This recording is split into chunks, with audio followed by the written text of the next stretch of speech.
Who's got it better than us? Nobody! Robert is being chased, thrown on the run, and it is caught. Touchdown!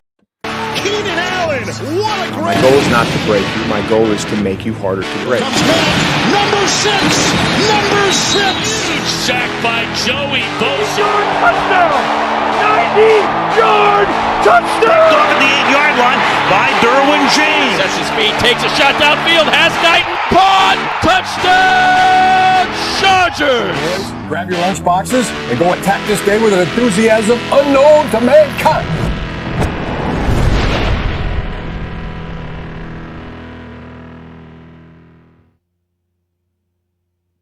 It's so close.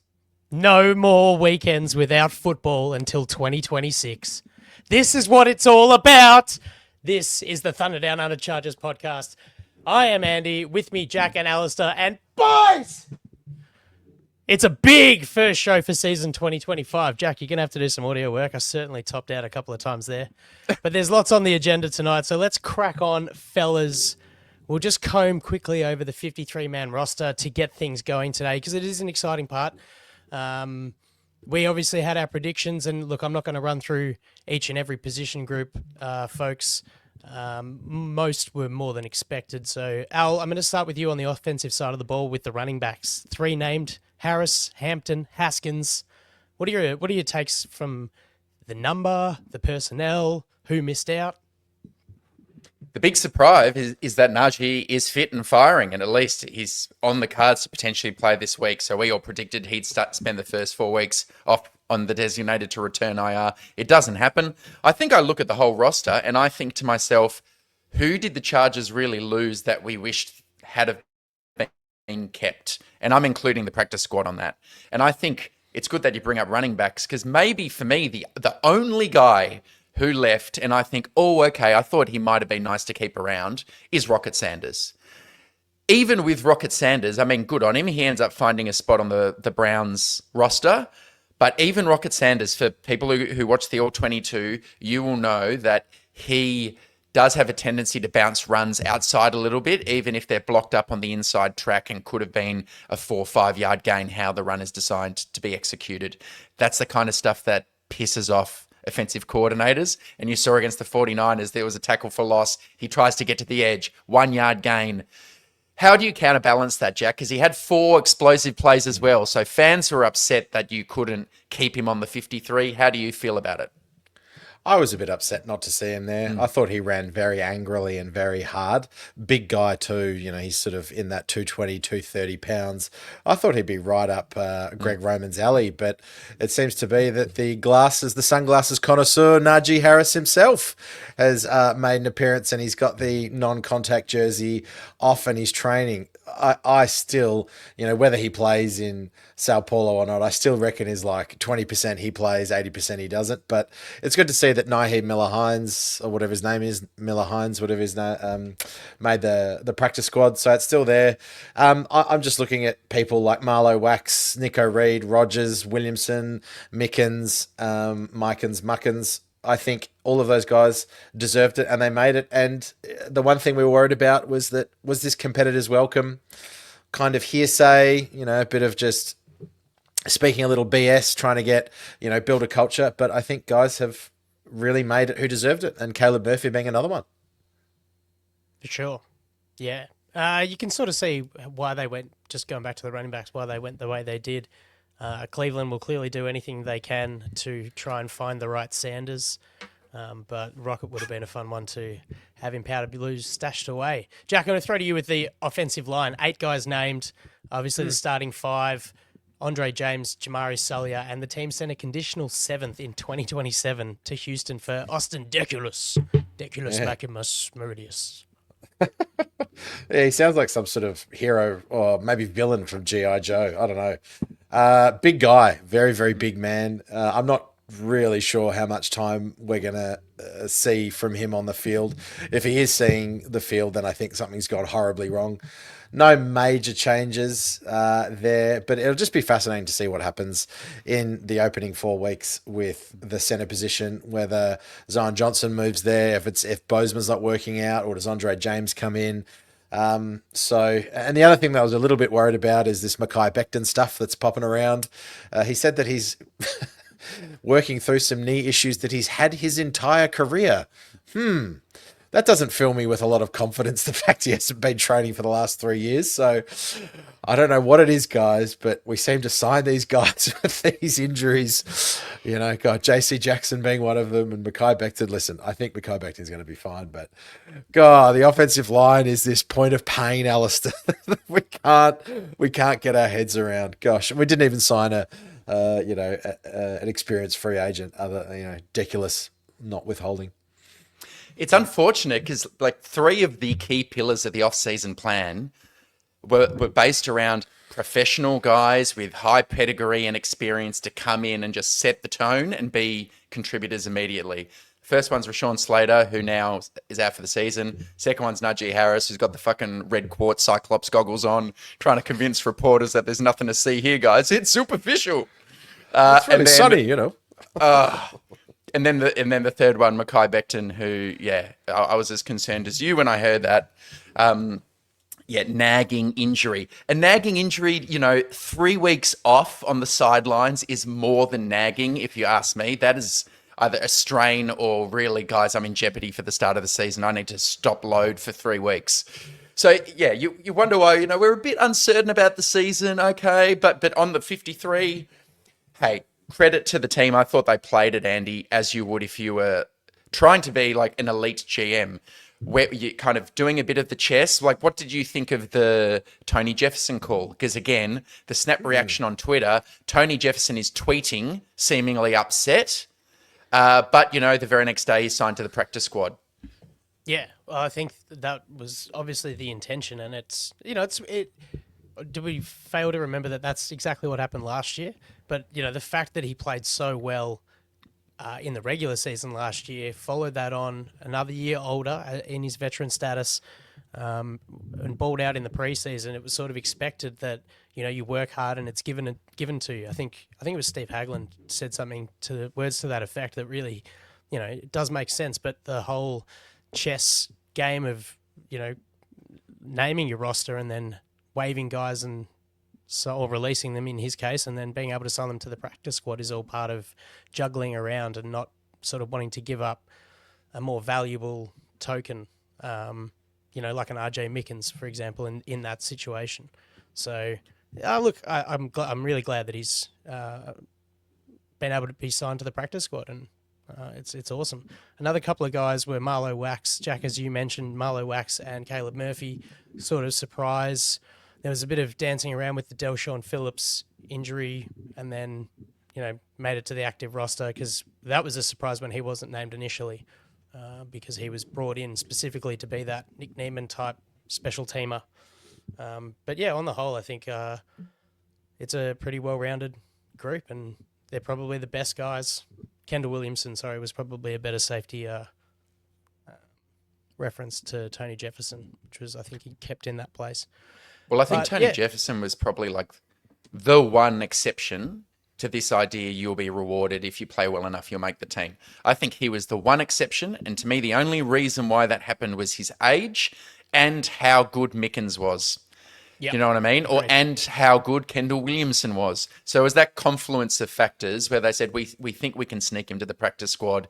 Yeah, there's a risk. Apparently Baltimore offered him a spot on their 53 for quite a bit of money, and he said, no, I'll stay here in San Diego and sign with the Chargers practice squad. They made a calculated gamble, right? And it totally paid off. Jack, Junior Colson. Yeah. Season-ending IR. Look, it's great that Marlo Wax gets a spot after a strong preseason, but how are you feeling about that? Mekhi Becton, Najee Harris, and Junior Colson. He has got bust written all over him, not only because of his health, but when he has been on the field, his reads have been slow. It just doesn't feel like he's at the NFL standard. Maybe his reads are slow because he hasn't been on the field. He's got a sore shoulder. His reads are slow, But, we were hoping that he might have a Diane Henley-like resurgence in his second year, but it looks like we're going to have to wait till year 3 of his rookie contract. By then, you'd kind of think that Denzel Perryman might be on the wrong side of 30. You know, Diane Henley will be number one. We kind of really need him to have a resurgence in year 3 for that linebacking core to look half decent, because otherwise we're going to have to go back into the draft to find one, I think. But yeah, that's very sad news. I'm sure Junior Colson would want to be out there, but it's frustrating. Frustrating indeed, Andy. Yeah, next man up, right? Gives a guy who's probably more ready and in a better position to play for the team a shot. So if he needs that grey shirt year being on IR, so be it. Let's hope it's not Harbour and Minter with their tails between their legs come next year when there's actually no real excuse to keep him on the 53 or anywhere near El Segundo. Who knows? I'm hoping for the opposite of that. We're also getting to the point where we might have to ban the Michigan signings, guys. Christopher Hinton, Junior Colson, Carson Barnhart. Off you go. Who was that wide receiver that we got as well? Cornelius Johnson. Cornelius Johnson. We tried to put in a claim for Trevor Keegan off waivers the other day, but no, Della signed him. I don't know. The hit rate is 0% at the moment. Harbour, we may want to reconsider that one. Yeah. All right, let's move right along, fellas, to previewing week 1 as the Chargers host the Chiefs down in Sao Paulo. Lots going on off the field. Sorry? Oh, we just lost you for a second there. That's all right. And we've lost him again, I believe. That's all right. I'm sorry, guys. Lots going on in Chiefs Kingdom. Sky Moore and some old socks were sent off to San Francisco for a slightly newer pair of socks just days before Rashee Rice was handed down a 6-game suspension for his involvement in a car accident. And, of course, Travis Kelce bent the knee and asked Taylor Swift if he could be number 1 Swiftie. And she said, yep, just sign this prenup and, you know, my people will talk to your people. So that's all exciting. Love's in the air for the Chiefs. As far as injuries or news, there's nothing listed on the injury report for the Chiefs at the minute. A couple of questionables, but, you know, that's all the draft that's brought through from the training camp in the preseason. Guys, what are we looking for from the Chiefs in this matchup? What are our big concerns? Interesting. All right, big concerns. Well, I've got a. It's hard, right? I think there's this Mahomes magic. Everyone is pitting that Mahomes is going to have this resurgence of a year. You know, the defense is going to do what the defense does with Kansas City. It'll bleed you. It won't give up splash plays. I remember talking about this in our season preview, but I think it'll be fascinating to see what kind of offense the Kansas City Chiefs roll out against us on Saturday, our time in Sao Paulo, and what that looks like. You know, are they going to take a little while, or is Mahomes back to his best after a pretty bad Super Bowl loss? So it's a very vanilla first answer, Andy, but I'm sort of wondering if Mahomes is going to bring his samba to Sao Paulo, Al. Well, I don't know if it'll be a samba. I think the way the Chiefs' offense has played has been much like it would be like me trying to dance the samba, Jack, or you trying to do the waltz. It is dink and dunk, methodical, matriculate the ball down the field. Last year, they took the longest time of any team per offensive drive, averaging 3 minutes and 8 seconds. Highest average plays per drive in the league. Their yards per attempt throwing the ball right down the bottom. So they will dink and dunk, but one of my headlines for this game is accept the dink and dunk. Because now what they have is Xavier Worthy, Hollywood Brown, and they hope you get bored as a defense with a dink and dunk. You creep up, and then Mahomes will hit you over the top with that bomb, like we saw in the first matchup, Jack, when I came to your place and watched the game. I think he was on Jasir Taylor, maybe Gilman, but the one a critical miss was the deep strike to Worthy for the touchdown. So accept that, allow them to have long, slow drives. You know you'll be in the game in the fourth quarter, and then you need to make those plays and stop Mahomes, easier said than done, making those plays on third down where they convert at 48% or something utterly ridiculous. So that's a headline for me, Andy. Where do you want to take the conversation next? Man, I'm looking at the track record of the Sao Paulo ground, and I've got slipping and sliding in Sao Paulo Ground conditions once again make for a stinker of a watch in Brazil and put question marks to that part of the international game program. All know last year there were players falling over left, right, and centre. I think Saquon Barkley's much awaited first touch for the Eagles was a slip and a 5-yard loss. We want to see good spectacle for week 1. Let's hope that ground's up to scratch. Well, in all saying this, that the offense is going to be dink and dunk and we're going to be running down the house and there's going to be yards and yards. My headline is the Brazilian style dick butt. And it's going to be based on all the slipping and sliding. And you might be thinking, hold on, what's Jack talking about here? But it will come down to a special teams duel, perhaps between Butker and Dicker, who can kick more accurately in the humidity. You know, who can win those hidden yards, because you know those first couple of games of the season, offenses are just starting to kind of gel a little bit if they haven't had that lot of practice in the off season. So, you know, Dicker and Butker could be busy, but and who's got the better there? I mean, both of them are very handy. So Dicker, you better have your kicking boots on, son, and do not slip. Could you imagine, Andy? Could you imagine game-tying, game-winning field goal? You've just identified it. Dicker slips, and we lose. Can you imagine that? It just feels right. It feels Chargers. Maybe it feels Chargers 2022. Maybe not 2025 Chargers. Anyway, I sure hope not. You know, could have been Otherwise, passing thought through the mind. Jack, just stop the podcast. We've just got to discuss this horrendous possibility. I was thinking of dicks and butts. So I was like, oh, well, it took me about 50 seconds to work out what you're on about. I thought you were talking about you and your brother at his 30th on Saturday night. Instead, we're talking about the kickers. got to give love to the kickers, mate. Absolutely. All right, this is a 4D chess style of headline, Jack. You're the historian of the group. My headline is, when the Chargers meet the Chiefs, a great offensive tackle returning from injury will be destroyed. This is a reference to the oracle at Delphi, which in ancient times, rulers would go to Delphi and try and receive pronouncements, which often came as some kind of saying that had an ironic twist. And one of the famous ones was King Croesus of Lydia was concerned about the Persians rising up and maybe taking over the Lydian kingdom.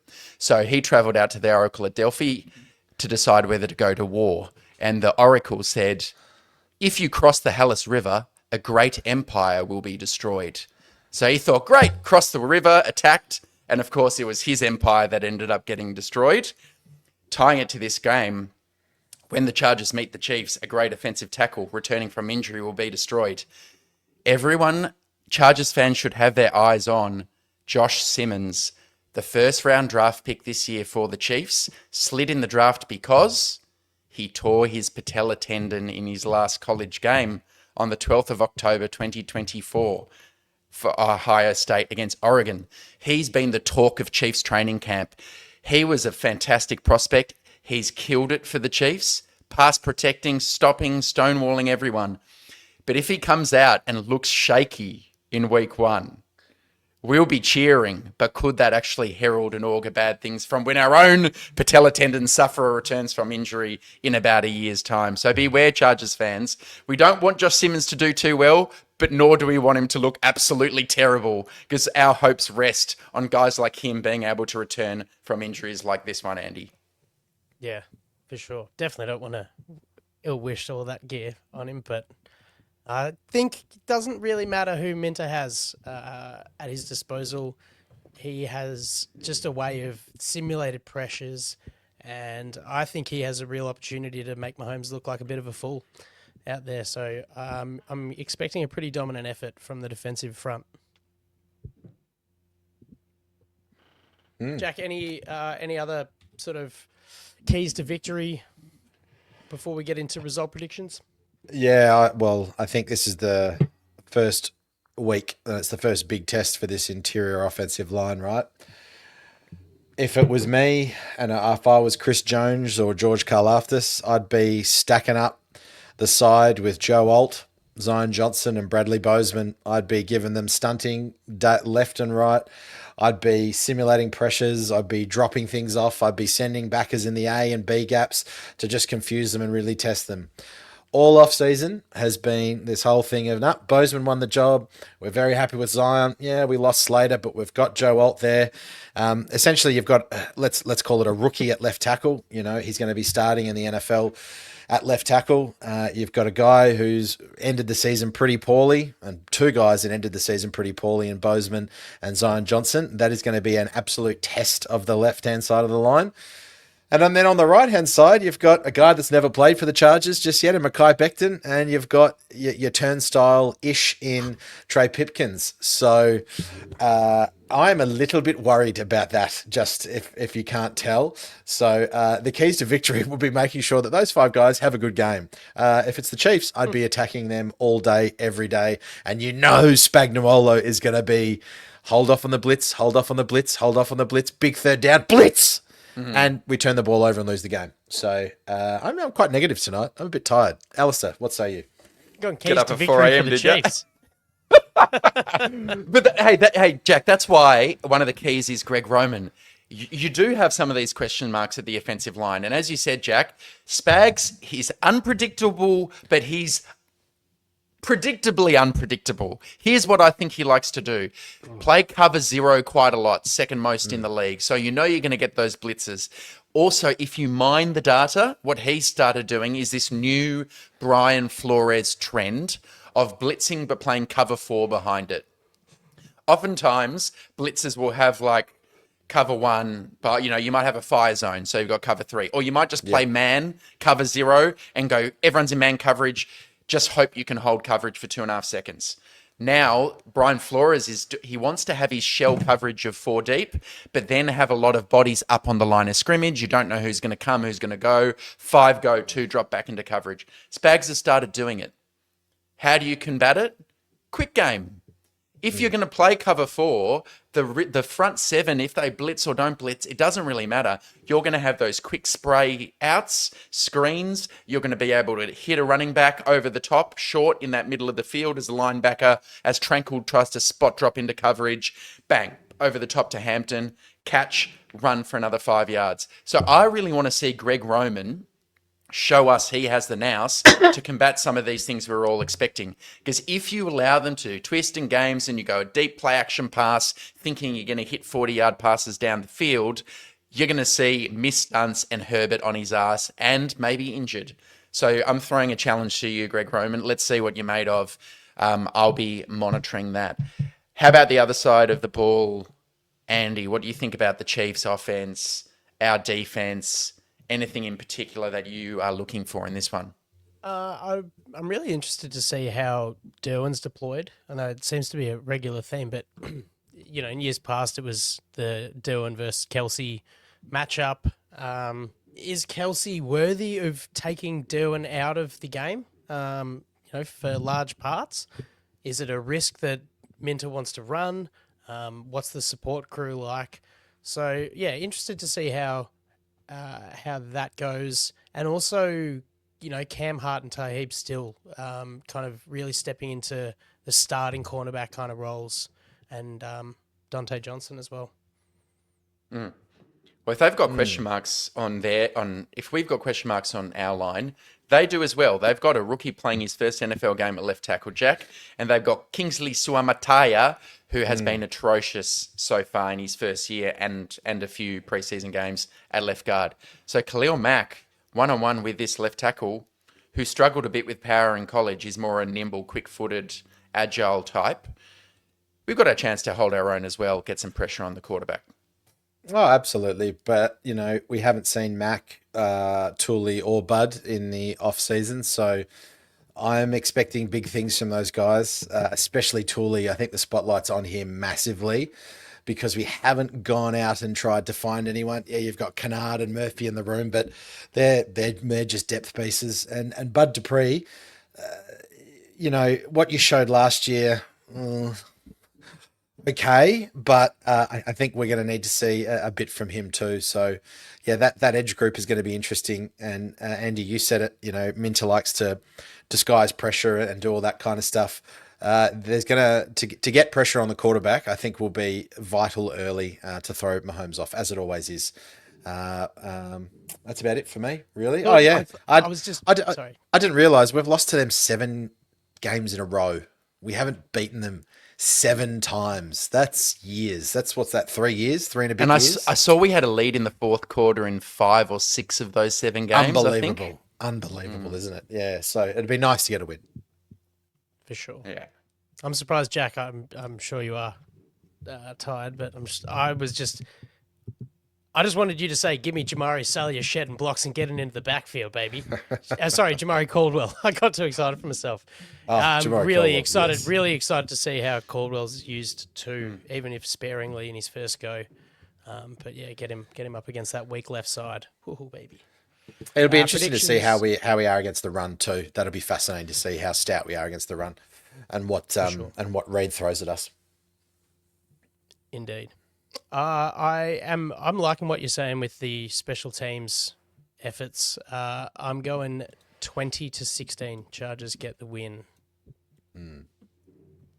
Field goal bonanza. Alistair, what are you going before I hit you between the eyes?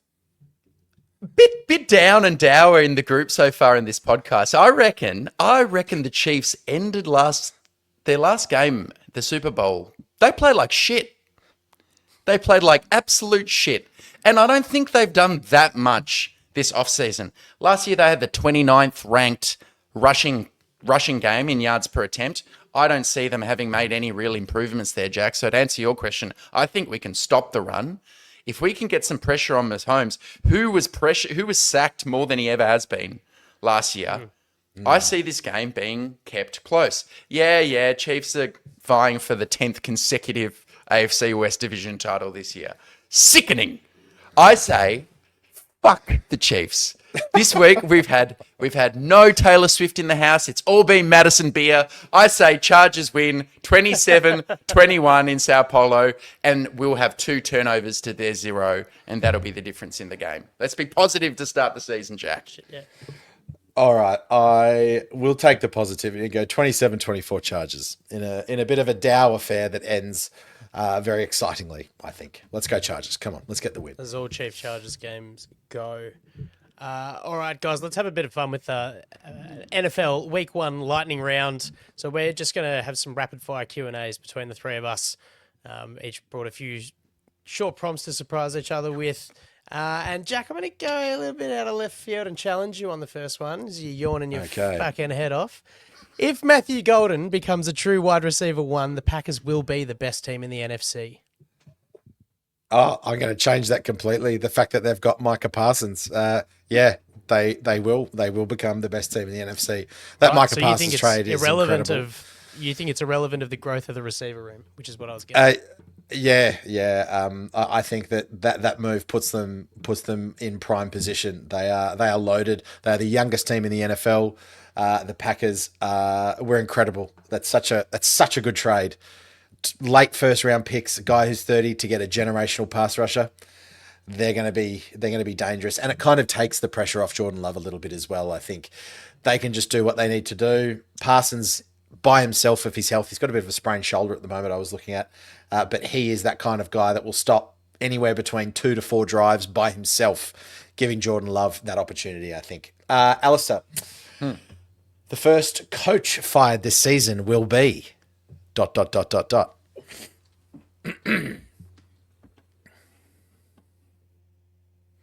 Mike McDaniel. Oh. Mike Any reasons McDaniel. why? Yeah, I don't think much of their team, and I do think he's one of the guys on the hot seat. So a couple of injuries early and a slow start, I think they could pull the trigger. Yeah, who knows? Back to you. I'll go back to you, Jack. You can only watch one of these 4 p.m. games on Sunday. Which is it and why? Niners at Seahawks. Titans at Broncos. Lions at Packers. Or Texans at Rams. What a slate. Watching Lions Packers all day. 100%. 100%. Like, how could you not? The biggest storyline for me for Detroit would be, losing what's the OC's name who went to Chicago, Johnson. Ben Johnson. What is Goff going to look like? The return of Aiden Hutchinson as well. Man, that guy was playing out of his skin before he had that gruesome leg injury, and to see the debut of Parsons. So yeah, I'm watching that all day, Alistair. God, what a slate of games. Awesome. Andy, here we go. The QB who will completely fall off a cliff this year is who? Russell Wilson. Yes. Premature dart exposure. That's what Al does after 3 beers. He's like, hey. I was going to say, that guy's going to give me a cigarette? Oh, good. Me, is it? Yep. Yes. Al, by mid-season, Chargers' big strength will be...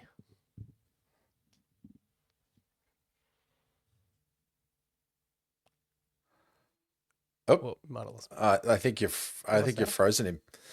So I'll take that, Andy. Over to you, Jack. So that's the Chargers' by mid-season, Chargers' biggest biggest strength will be. I will say their DBs. The depth of the DB room. Injuries are going to come. I think there's really good depth there as well. We don't know what Dante Jackson is looking like. Benjamin St. Juste didn't look great, but I think Nico Reed, Rogers, Williamson, Mickens, Molden, Gilman, James, Jefferson, it's an absolutely... I'm not going to call it stacked because that has different connotations, but I'm going to say that it is that depth is going to be needed and it will be our strength. And I think it is our strength heading in. Andy, I'm going to go back to you. The player who'll get MVP hype, but absolutely doesn't deserve it. Who do you think that's going to be? That's a tough one, that one. Who's going to get MVP hype, but doesn't deserve it? And Jeez, that's so tough. God, you've absolutely bamboozled me. I can't even think of that doesn't deserve the hype. That doesn't deserve the hype that they're getting. It's got to be a quarterback, right? It's got to be a quarterback. There is always one. It was Goff last year, if you can remember. He played well, but is he an MVP? Jaden Daniels. Interesting. That's a hot take. Alistair, I asked that the player that will get a lot of MVP hype that doesn't deserve it. And Eddie's gone, Jaden Daniels. Good one. That's a good one. Jalen Hurts is also another, I would say. Yeah, Jalen Hurts is the classic. All right, I'm back. Sorry. All right, let's go. I'll go to you. I haven't thrown you one yet, Andy. I'll go a head coach one. Which of these 3 head coaches, we're also in the firing category, which of these head coaches is most likely to get fired at the end of the year? Most likely. Raheem Morris, Shane Steichen, Jonathan Gann. I think for where the team's at, the hottest seat belongs to Jonathan Gannon at Arizona. Yeah. Think there's... For the record, do you think all of them will be fired or could be fired at the end of the year? I reckon it might be tougher for Raheem Morris to get the flick, and I reckon the Colts know that they're in an absolute purgatory kind of situation. I'd probably throw Brian Daboll in there faster than maybe Steichen or Morris, but yep. Al. Yes. I'm just gonna give you a take it or leave it. Aaron Rodgers' experiment fails in Pittsburgh, and Mike Tomlin gets his first losing record. No. It might still be a fail, but I don't think they'll have a losing record. I think they'll get to their, Too good. Yeah, I think they're just too good overall. But it still might not be viewed as a success. You might still have a week 1 playoff exit, and everyone's still pissed off at the end of the day. But not that bad.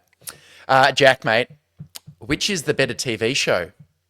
The Bear or The Wire? Oh, that's hard. That's like choosing between children. I have to go The Wire, given how influential it was for TV at the time. People forget how incredible it was to see that grittiness, that rawness of those streets, and obviously launched a lot of young actors' careers through it. And the 5 seasons is just brilliant writing. I think that those 5 different contexts are incredible. Awesome. The Bear is amazing, but I think that for the historic media importance of The Wire, I think it has to be The Wire. All right, Alistair, back at you. You can only choose one of these. And you hate Chicago and Caleb Williams, so you got to go the Baltimore show. Yeah, that's right. Alistair, I'm going to go back at you now. You can only choose one of these, right? I know these are some loves of yours, but you can only choose one for the rest of your life. Darts or vapes? Oh, vapes. Both will give you cancer, but one probably does it quicker. And doesn't leave your fingers smelling like shit. But neither is the correct answer. You don't get that. That's from what I was smoking, looking for. though. You don't get that from smoking, though, do you? No, that's right. Yeah. See where you're going there. All right, back to you, Andy, mate. I've got one for you. I'm going to ask you the same question I asked to Jack. You can only watch one of these 1 p.m. games on Sunday. Which is it and why? Giants at Commanders. Raiders at Patriots. Steelers at Jets. Oh, pretty crummy, but probably the Steelers at the Jets. What was the middle one again? Raiders are the Patriots. Carroll and Genty against Drake May and Vrabel. Yeah, there's a bit of fun there. Yeah, Drake May and Genty. True. And, we are playing the Raiders next week, so I probably have to watch that anyway. Yeah. If I had to pick, I'd do the homework one. It's very strategic. But Rodgers at the Meadowlands should be interesting. Yeah, that's true. There is that. Okay, Jack, tomato sauce or ketchup for your Yankee Doodles in the fridge or the cupboard? Fridge. It lives in the fridge at our house. Yeah, it lives in the fridge at our house. Yep. Yep. Don't know why. Before and after before it's opened? No, not before it's opened. No, Pretty you're a sure it says psychopath if that refrigerate happens. after opening. I'm pretty sure it does too. And mind you, that's got that much sugar in it that it probably is shelf stable for years. Andy, back I've got at to hear you. the argument either way, for sure. Yeah. The drink that guarantees a bad night is what? The drink that guarantees a bad night. What is it going to be for you, sir? A bad night, not A bad night. Yes, a bad night. has to be dark rum mixed with Yes. something sugary. 100%. Sugarcane champagne. Yeah, that's sugarcane it. champagne. Absolute fighting juice. A lot of fights on that stuff. 8% Belgian ales is also a good answer. So, oh yes, I'll have my 6th one of those. Yeah, pretty quick to bed. Al Tuipulotu will have 10 sacks this season or more. Ooh. 8.5 led the team last year. Thank you. That's what I was hoping you had prepared. No, unfortunately, he won't get to double digits. I think it'll be close. 8.5 is where I would see him. I think the Chargers needed to bring in some help in that group. I'm a bit disappointed they didn't do it. Same for the O-line. C'est la vie. Jack, Pinot Noir or Burgundy? Well, for the educated among us, they're the same grape. Yes, So, that's the correct answer. I was trying to spring you, but they're very good. You got to wake up even earlier than Jack to get Jack, even when he's tired. The true question was, Jack, Burgundy or Nebbiolo is what I really want to ask you. so essentially, it's Burgundy or Barolo or Barbaresco. I'd probably take Burgundy over Barbaresco, just because of the intensity of Barolo. I love. Both have extremely high price tags, but I've possibly had more incredible power in Burgundies. Burgundies is kind of like soft, silky sledgehammer, beautiful wines. Barolos, if they're too young, can be very astringent and a little bit attacking on those gums with their tannins. However, you put them down for 25 years. Can you use an analogy for each grape variety with running backs in the NFL? Oh, nah. I'm going to go Burgundy is like CMC or Saquon Barkley. I think there's this fluidity to them. They're really crafty, but they do have power when you actually really watch them. But they're known for their elegance. I think Barolo. That's a good one. Barolo, someone with punch, someone with a bit of balls, someone with a bit of power that runs in between the tackles. Who would that be? Give me someone. LeGarrette Blunt. Or like Derrick Henry, maybe. But there's something very elegant about Derrick Henry too. But he's got that little hitch in his run, and he can just smash bodies. So I think those would be the two. Anyway, welcome to the Wine and NFL Football podcast. There we go. There's something in that, I reckon. I reckon there might be, and I might have crossed my mind once or twice. Alistair. Oh, okay. Let's go to your rookie knowledge. Let's put those glasses on. The rookie who's going to be a total bust is Caleb Williams. No, who is it? Who is it, Alistair? Reach back into that draft vault. Reach back into your notes if you can, and let's go first round here. Let's make it kind of easy if you so prefer. But who's going to be a total bust?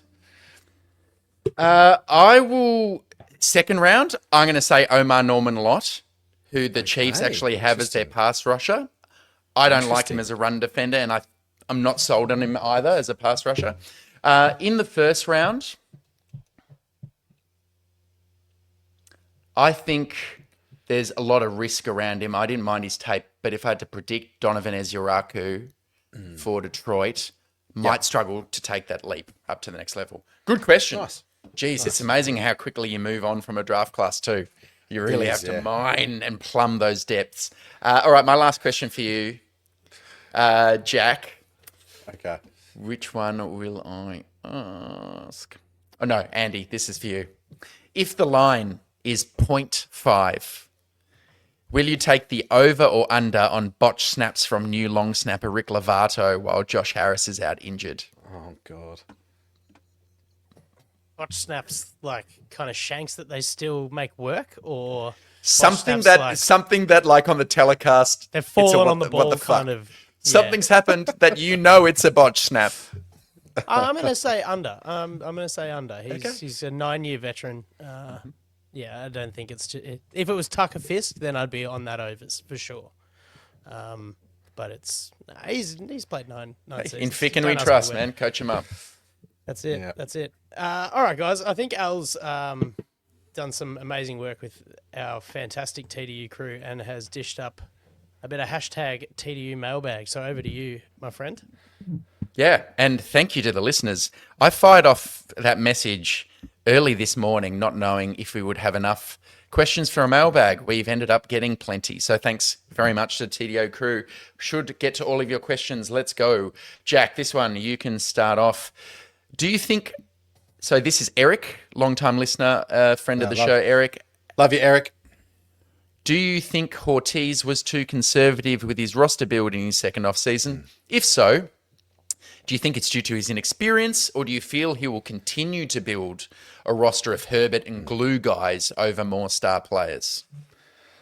Great question. My gut is that Ortiz and Harbaugh are there for the long term, and I think that the Chargers want to become a sustainable organization, and that means sustainable success over a long time. Going all in doesn't feel like a Ortiz thing to do, just with some of the roster moves. So yes, we had the most cap space, and people will criticize, Ortiz for that. But I guess trust the process, and we're seeing his drafts; they're looking pretty good. So would we have loved an experienced offensive lineman? Yes, but we also paid the biggest contract to an offensive lineman, and there was some bad luck there. Would we have liked to see an edge rusher as well? Absolutely. But when you were off, Alistair, I said one of our biggest strengths was that DB room. And I think that's going to be our biggest strength moving forward. And if you're talking about glue guys and guys that want to stick around and guys that are competitive, so I think that's what's going to happen over many years. So I hope that answers your question, Eric. Alrighty, Andy. This one is from @Andrew Donnelly on Twitter, actually Tasmanian based. We've got great listeners in each of the states in Australia. It's awesome. Andrew, come and say hi. Like, I'm around. Let's go. Let's watch a game together. Yeah, enjoy some tannins together. Andy, what do you think year 2 of Jesse Minter's defense looks like? What are you expecting to see in year 2? I don't think he even really tapped into much last year. So I'm expecting just a growth on what he's started to implement with the existing playing group and what he's sort of nurturing with the newer guys and building on that in year 2.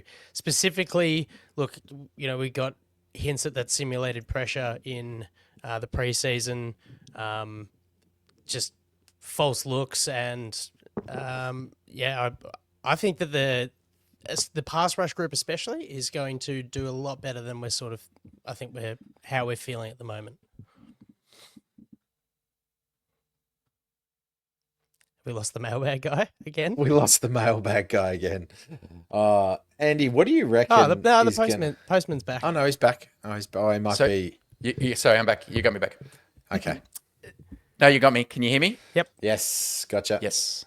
Okay, this one is from our friend Ryan. He asks, Al, how many yards will it take for Omarion Hampton to get in his debut for you to issue a formal apology to me? Very good. Very Wondered good. what that was. To remind the listeners, my take on Hampton was more when we were on the clock. I liked Matthew Golden more. I liked Mike Green and James Pearce Jr. and even Travian Henderson more, who had a phenomenal preseason for the Pats, I might add. And thought, trade down, collect the picks and see if Hampton's there. But I wasn't as high as Hampton, obviously, as Ryan and some other people were.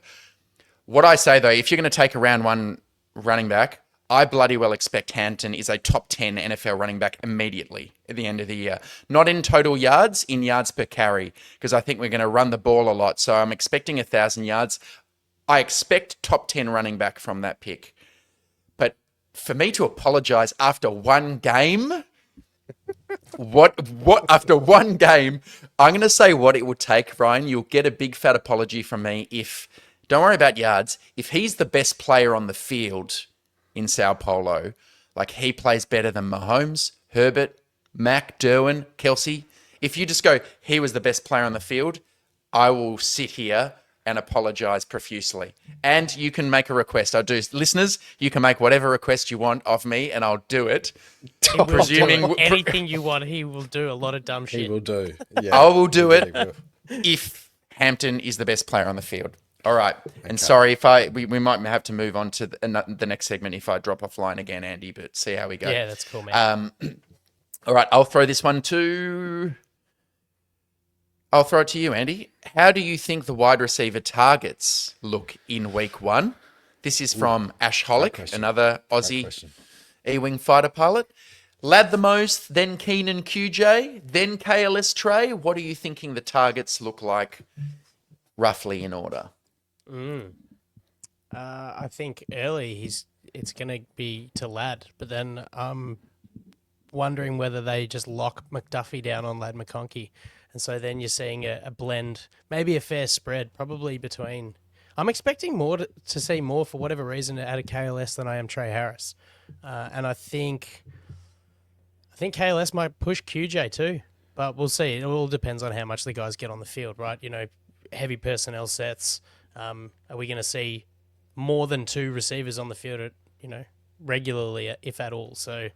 I think Ladd will obviously soak up the most, but I do think that Spags is going to lock McDuffie down on him because he will get out of hand if he's left to his own devices. Good one. I hope that answers your question. Hey, Keenan might be the smoky. It might be Herbert's just Maybe. like, you're the guy I can trust, man. I'm going to chuck it to you short a lot. I was also maybe thinking they not overlook a wide receiver, but Tyler Conklin as well. He might be getting There's a little smoky bet in there if you're a betting man, Ash. Have a look at Tyler Conklin for his over/under catches. I'd be having a look at that. Okay, I love it. Love it, Jack. You never cease to astound me with some of those. If you're doing a So careful word about smoking and vaping, then you should also That's put up right. a disclaimer for gambling. I think Jack's maybe 3 from like 400 on his bets. So If he's lucky. I'd take that And with a he's grain. based in Tasmania, Andrew Wilkie, big gambling F right off. All right, a few quick fire ones. This is from the great Tao 837. He's thrown a few questions at us. He says commentary discussion is welcome, but otherwise yes or no is fine too. First, he had a crack at Belichick, by the way. He's an NC State Wolfpack guy, so he was thoroughly enjoying Belichick and the Tar Heels and their demise to TCU earlier today. We'll take that as a comment. Tao absolutely smoked. But he goes home to his smoking girlfriend. All right, Andy, let's go. Does Zion get a second contract from the Chargers? Yes or no? No.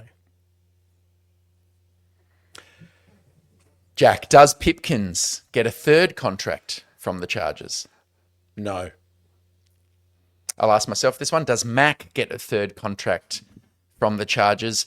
I think yes. And I agree with you, assuming no significant injuries. I think you'd go one more song. Andy, does Coulson get a second contract from the Chargers? This would be his 3rd of 4 years, correct? So This second. is year 2. This is Sorry, year 2, okay. so next year's year 3. oh, geez, that's looking very far in the future. Based on current is all I can go off, so no. Okay. Jackie boy, does Alohi Gilman, who's out of contract at the end of this year, get a third contract from the Chargers? Or depending on how much money he wants. But I just look at the DB room and Ortiz seems to be finding safeties off the street that play really well in Molden and Jefferson, etc. I'd be interested to see actually how much playing time he gets this year if Molden comes on and comes back okay from injury and see where Mickens and Williamson fit in. So I'm going to say at this point in time, no. Okay. I will take this one. Do you expect positive growth from Greg Roman this season, which implies some level of evolution, adjustment? I'm going to say no. I'm going to say it's hard to teach an old dog new tricks. I think he's good at certain things and hasn't really shown an aptitude for most notably the quick game. And I think it's probably what's going to cause us to come unstuck in a playoff game again against a good defense. So I think he'll get us so far. And maybe if the offensive line was better, that would be sufficient. And I'll feel like, yep, we'll run the ball really effectively and the play action will be enough. But as the team is presently constructed, I'm worried it will come down to your drop back passing game. And I think that's his weakness and he's not going to magically get better at that, unfortunately. Last one to all of us from Tao. Which of the coordinators will be back in 2026? Maybe yell out if you think one of our 3 coordinators won't be a Charger in 2026. If Minter has another season like he did last year, I think teams will be lining up to interview him. Is he ready? Who knows? But I'm telling you, if Greg Roman doesn't evolve, Alistair, by week 6 or week 8, he gone. But will Harbaugh needs to fire go. him? Would Harbaugh fire the guy? He never would. Not in the middle of the season. No, but he should be. Okay. Yeah, I'd like to think it was Greg, just because I feel like Justin's held back, and it is a bugbear. But yeah, Jack, I think you hit it pretty well. I don't think Minter probably wants to leave just yet. I think he still has some learning to do at that CEO level from Harbaugh, which I think he'll get if he stays with the Chargers. Someone a little bit more sexy than Greg Roman would be nice if things don't go according to plan. I think also, Andy, what might hold Minter back is that if he doesn't have playoff experience other than past a wildcard round as well, I'd be wanting a head coach to have at least one deep run into a postseason somewhere. I think that, especially a defensive coach as well. Like, can you call it in the big games? Does your scheme hold up? Yeah. Yeah, I actually think even if he has a fantastic year, Minter, I think there's growing evidence he would be selective a bit like Ben Johnson and find the right place to leave what's quite a comfortable situation with a head coach he loves. And it was just surprising he didn't take a single interview last year. We don't know if that's because teams didn't ask him or because somehow he put the feelers out that he's not looking for the role. We don't know that. I know that's speculation, but I think there's a chance he's a guy. And if I'm trying to prognosticate the teams who will need a head coach at the end of the year, I don't know, like Miami, the Giants, Cleveland, maybe Atlanta. You can do that every year, but maybe he'll decide to stay, especially if we win a playoff game and you can see we're getting close to a championship. All right, Kev Diego, few questions. Love Kev. God, love Kev. Love God, Kev. so drunk. Well, I'll start with that. This is a good one. Andy, if we were all sitting around a patio table at a Sri Lankan bar in Melbourne having beers, what do you think Roman would say about Zion Bozeman starting in the middle of the Chargers O-line? Harbour, Ortiz? Basically, what would they say in a private setting with us about these guys? Jeez, that's a good question. I reckon Greg would say something like, we tried to change it up, and it didn't work, so that's just what we got. And I think Harbour would be typically like over enthusiastic at his classic senile stage, and Ortiz would just say, "We got a lot of holes to fill, and this is a gradual build." So there'd be you'd have a kind of beaten attitude from Greg Roman. You'd have, every day is a great day. Jim Harbaugh and Joe Ortiz would be business, and it's not all. And Ortiz would just be, business about it. That's so they're walking, talking cliches. Yeah, for sure. I think they would be, it would be probably more unspoken that it's not the ideal situation, if that's what you're getting at, Kev. I'd like to think. Yeah, but I think they're earnest in the sense that I think they do think they're pretty decent options and they might get better play out of them. Because I think they had a lot of opportunities to do something different. And I think it's partially by design. Good question. Jack, lots of discussion on Parsons. I know you alluded to the facet sprain injury. What are your thoughts on betting the farm on a player like Parsons versus building through the draft and adding vets? I mean, people are torn on this. For me, someone, I looked at his PFF, pass rush win rate, pure pass rush win rate. It's sitting at almost 30%. So you're talking that in every third down, he's generating something that moves to a pressure or something that moves to a sack. For someone like that, I believe, and for where the Packers are, and as I alluded to earlier, they're late first round picks. It's not like you're selling the farm. You're going to be, you want to be aiming for the playoffs. You're aiming for the Super Bowl, and he's 26. So he's got at least 4 to 5 years left in him at that top rate, and he could take over after Garrett. We might have a chat about that in a second. Is in terms of that premier pass rusher in the NFL, along with Hutchinson, they're going to take the mantle over from Myles Garrett, who's been that way for the last number of years. But yeah, for me, there's probably only maybe 5 to 10 players in the NFL you do that for. Parsons is one of them, and I would have done that 10 times out of 10, no matter what. I think it's an absolute steal, if you ask me. Mm-hmm. I totally agree. I don't mean any disrespect. Some listeners and commenters I've got a lot of time for. Buck, Melanoma, others, they wouldn't have done it. And they tend to rely on things like, I don't think the Chargers are one player away from a championship. Parsons isn't going to fix the interior offensive line. But I don't personally view it in that binary one player away from a championship manner. I think every deal I assess on its merits. Do I think it's good value for my team? Short-term, medium-term, long-term. And like you say, I thought Parsons at that salary for 2 first-round picks, which should be later first-round picks, and we would have had to give a player as well because they did have to offload Kenny Clark. I still think that's worth it for this guy, Jack, who, as you said, is getting pressure on 30% of reps. It's what this team needs. It's a key to victory in every freaking Super Bowl.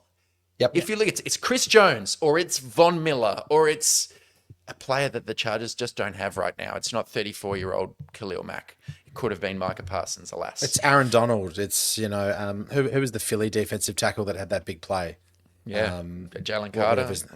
Yeah. Oh, no, a while ago in their first Super Bowl. Anyway, it's that one big moment. Oh, yeah, Brandon Graham. Brandon Graham. I just think, like every third down, he's doing something, and you can't put a price on that for mine. All right, 3 quick hitters from Kev, and then we'll go to 1 or 2 more questions before we end the show with some predictions. All right, Andy, who do you think is the most overrated team heading into 2025? Kev's answer is actually the Broncos. Oh, I was going to say the Broncos. Oh, awesome. I was going to say the Broncos. 100%. Nice. Yeah. All right, Jack, who is the most underrated team heading into this season? Kev's answer is the Rams are the most underrated. Oh, I like that. Yeah. It's really good. To be honest, that would have been mine too, based off. But it would have been. I know that Stafford has hardly practiced, but I think he's going to come in. I just feel like they've had a couple of great drafts as well.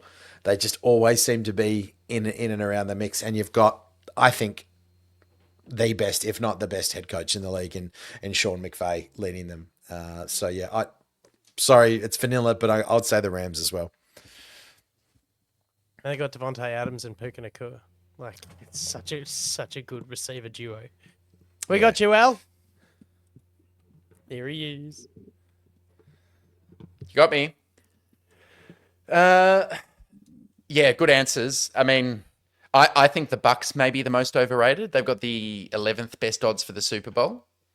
I think they're going to be good, but I don't think they're that good. And I think other good underrated teams for me are the Seahawks as the 19th best Super Bowl odds.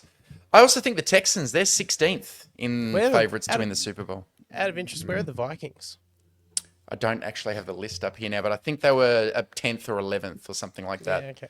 They were decently high. Yeah. Al, do you think losing Cohen is going to be that much of an impact on Baker Mayfield and that offense? I think it could be just because Mayfield hasn't really had one of these elite seasons before.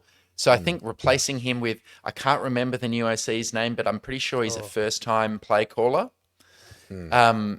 Yeah, I'm just a bit worried about that. And, you've got everyone a year older, your Godwins and Mike Evans types. And Tristan Wirfs is injured and he's going to start most of the season, I think. Yeah. I don't know. 4 weeks, I think, yeah. I don't know, Jim. All right. Maybe we'll just do the one more question. And sorry, listeners, if we didn't get to it. I will try to answer online when I get some time before the game.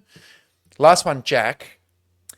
Is Mike Devlin, Chargers offensive line coach, the position coach you're most concerned about? This is from Alex at Alex Boltup on Twitter. Oh, Mike Devlin. I'm just trying to think who else in terms of position coaches.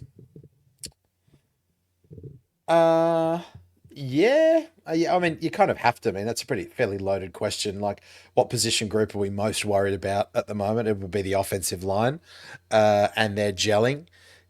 Listen, there is this little part of me that just thinks that year 2 in this Roman offense, the control that Justin Herbert might have in terms of calling protections and understanding it a little more.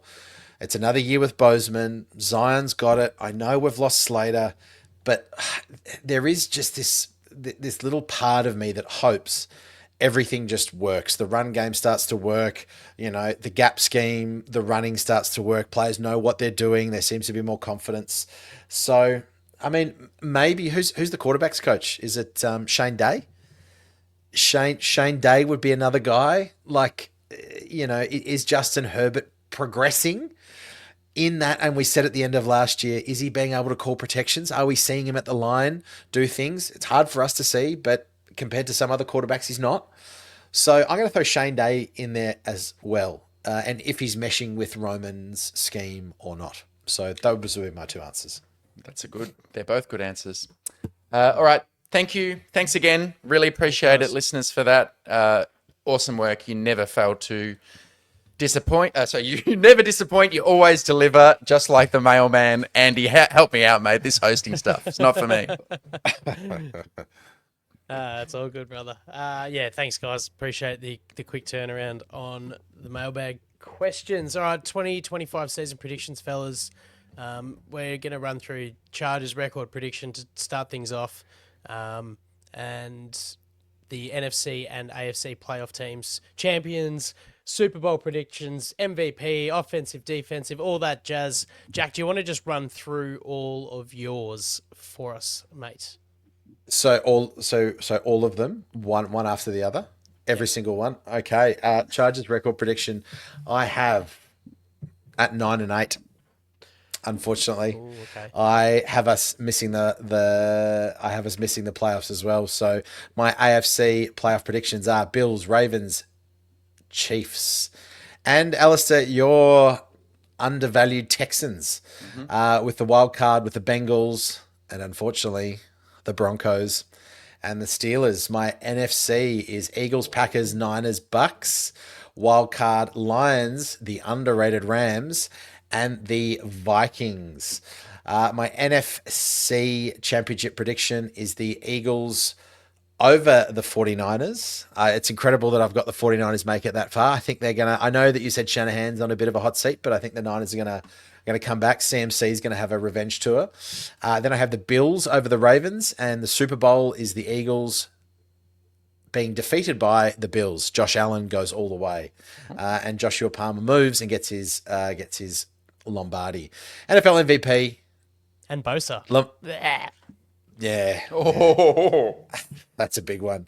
NFL MVP, Lamar Jackson. I think he takes it back off of Josh Allen last year. And if you looked at Lamar Jackson's year last year and you look at Josh Allen's, geez, Lamar Jackson was pretty hard done by. Offensive player of the year, I think, goes back-to-back to Saquon Barkley. I think he has another good year, barring any injury. Defensive player of the year, I hope he wins this. It's Aiden Hutchinson. The guy was playing at an unbelievable rate before he broke his leg, as I mentioned before. Aiden Hutchinson. Offensive rookie, unfortunately, goes to Ashton Jeanty. I think he has a huge year. I think he's going to be ridden hard. He's going to be 1,200, 1,300, 1,400, 10-plus touchdowns. And I think Abdul Carter is going to be the beneficiary of the best defensive line in football. I reckon he's going to have 10-plus sacks. And he is my defensive rookie of the year. So there we go. Sorry, guys, Nice. that's a bit of a downer for the Chargers, but I am just worried about Rashawn Slater and what we've done. I think it's long-term success. This is a drop year for us. I hope I'm wrong. Me too. I'm going to bring the mood back up. I have the Chargers at 11-6, a repeat of last year, with losses to the Chiefs and Broncos, Vikings, Commanders, Steelers, and an upset loss to the Jags. They're my 6 losses. Jack, our AFC playoff teams were almost the same, except where you had the Bengals as a wildcard team. I had the Chargers making it as the 5th seed. I have us as the 5th seed, with the Steelers the 6th and the Broncos the 7th. The 4 division winners are the ones you said, the favourites in each. NFC playoff teams, I've gone with a massive upset. Eagles missed the playoffs entirely. The new offensive coordinator and defensive coordinator do not work, just like the year before Kellen Moore and Fangio arrived. It's a shit show in Philly. It just, letting these guys walk didn't end up working for them. They missed the playoffs. I've got the division winners being the Rams, Packers, Commanders, and Bucks in a weak NFC South. Then I've got the Vikings as the 5th. I've got the Seahawks as the upstart 6th.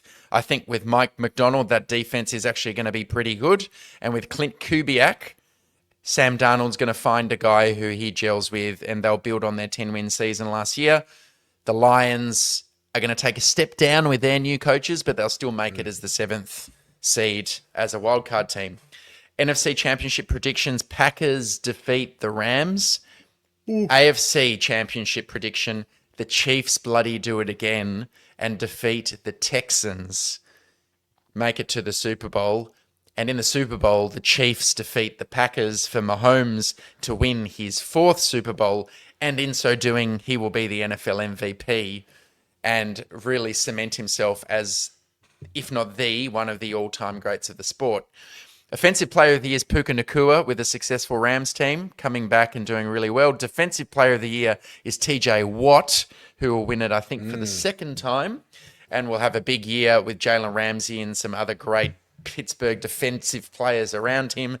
Rookies of the year, it's a bit chalky. Like you, Abdul Carter on the defensive side of the ball is just too good.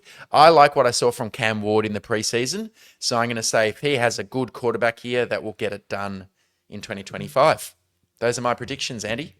Nice. Yeah, you run the risk going third of, doubling up on a few things. I've gone 10-7 record prediction, so just snuck right in the middle of the two of you guys. It does mean the Chargers make the playoffs, and alongside them in the AFC, the division winners, the Bills, the Ravens, the Texans, and the Chiefs, the Broncos, and the Bengals. I have the Bengals as the 5th seed, and Joe Burrow really carries that defense through to postseason football. NFC, still got the Eagles winning the NFC East. Green Bay winning the North, with Detroit and Minnesota making it as wild cards. Tampa Bay and the Rams to win the NFC West, with the Seahawks as the 7th team. So in the NFC Championship, I too have the Green Bay Packers defeating the Rams. I've got the Bills defeating the Ravens in the AFC Championship, and the Bills winning their first Super Bowl over the Packers Dan. I'm sure I'm going to get many text messages from Packers Dan after we've blown absolute smoke up the Packers. As soon as they signed him, I go, mate, put your house on him. Put your house on the Packers winning the Super Bowl. He can't deal. For his year at quarterback with the Bengals, Joe Burrow wins the MVP, dragging that defense, that sorry-ass defense, along with him. Offensive Player of the Year, Derrick Henry. I've got Micah Parsons as a pack for Defensive Player of the Year. And I am going to go Cam Ward as well as Offensive Rookie of the Year. I just am a little concerned with Ashton Genty's reckless running style, pushing him towards 1,400 yards, Jackie. It's doable for sure, but I just don't know if... I think he's got to change a couple of things with the way he goes about it. I could be completely wrong, but he takes some hits, and there's only so many car crashes you can survive. Abdul Carter for me, Defensive Rookie of the Year. There we have it, folks. It's good to be back for regular season football on the Thunder Down Under, and we'll be able to watch the game live on Saturday morning our time as Chargers takes on the Chiefs. But until next time, can I do one thing? We don't do this often. With the new season, listeners, it would help if you chucked us a rating and a written review on either Apple Podcasts or Spotify. We're growing our show, but those recent ratings and comments, they really help boost you up on the audio platform. So if you like what we do, take a minute, do that for us. We'd be very, very grateful. And most importantly, enjoy football being back. We've been waiting so long, boys. It's finally here. Only a few more sleeps. Enjoy it, everyone. Yeah, take it easy, guys. Al will have a word about plugging the show at the top of the show rather than the back end, but, we'll work on that for next week. Take it easy, guys. We'll see you next time on TDU. All right. Bye.